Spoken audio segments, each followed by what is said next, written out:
Thank you.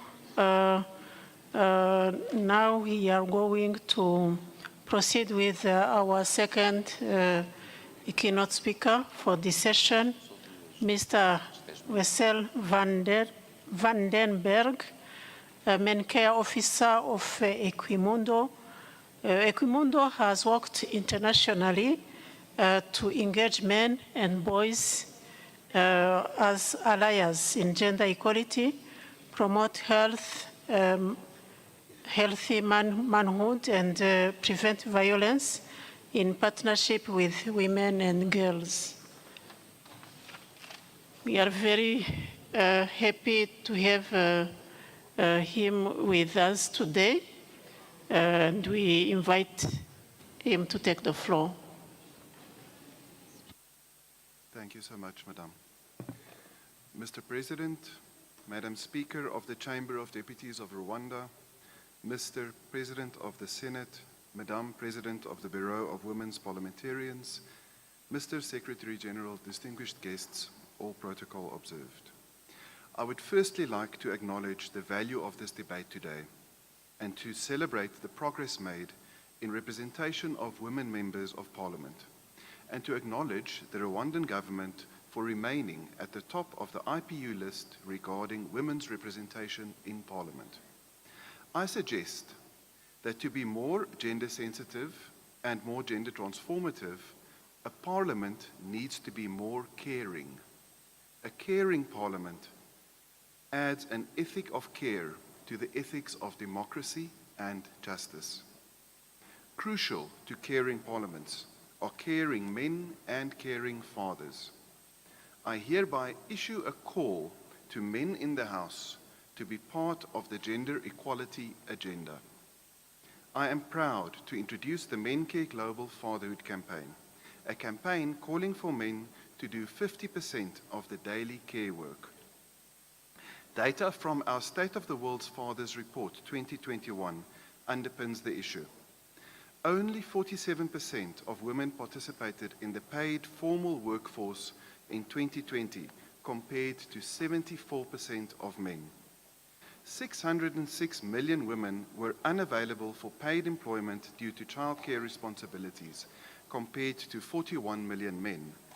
And while 115 countries guarantee paid parental leave for mothers, only 71 guarantee paid parental leave for fathers. Care equality facilitates women's participation in the economy. But if care is so important, why is it still undervalued? Care is personal and private. And as we sit here and we go about our day, women here and around the world have made it possible for us to be here. This is the invisible work that happens everywhere, the invisible work that sustains us. MenCare is about having men see this reality and supporting them to play their part in addressing inequality. We need male politicians at the community, local and national levels to be allies to the cause, to care about care.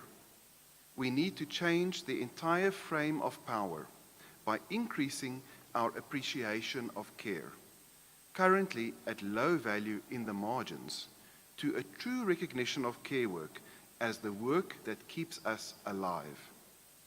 In other words, we need male politicians to vote for and enact policies that support care equality and not rely only on women parliamentarians to drive this important agenda.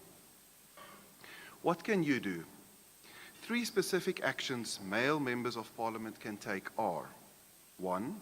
Provide high-profile and proactive support for gender equality measures and encourage other men to play their part. 2. Lead by modeling equality in your personal and workplace lives, taking parental leave and actively showing the importance of caregiving and gender equality in your family lives. And 3. Conduct an audit of bills proposed and passed, disaggregated by whether women or men proposed the original bills. This can show women parliamentarians' influence in addition to representation. Finally, as duty bearers, I urge you to take the MenCare 50-50 commitment towards improving care equality by taking institutional action on the following. Number 1, establish equal, fully paid, non-transferable parental leave for all parents, fathers and mothers. Provide state-supported, high-quality childcare that facilitates the full participation in economic activities for all working parents and caregivers. Number 3, enact national care policies and campaigns that reduce, recognize, and redistribute care work equally between men and women. The Care Act of Uruguay is a good example of this. And 4th, transform health sector institutions to promote fathers' involvement from the prenatal period through birth and childhood. Here in Rwanda, the Bande Bereho program has shown good results and is on track to go to scale nationally. The Bande Bereho partners appreciate the collaboration with the Rwandan Ministry of Health. This is the MenCare 50-50 commitment. In conclusion, many leaders have called for the world to build back better after the COVID pandemic. Better must mean that we finally reach the goal of gender equality, including the mobilization of men for equality in care work. My daughter's name is Daisy Boitumelo van den Berg.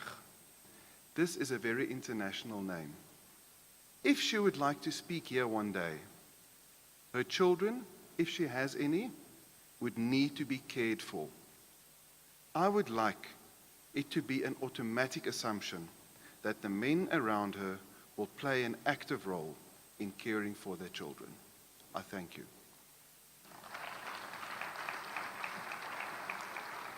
Well, thank you, Mr. van den Berg, for the great job you are doing. Thank you for your remarks.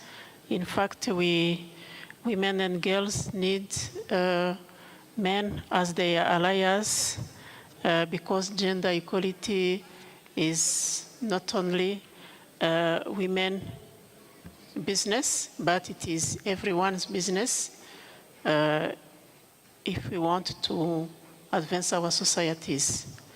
As you are well aware, it has become usual practices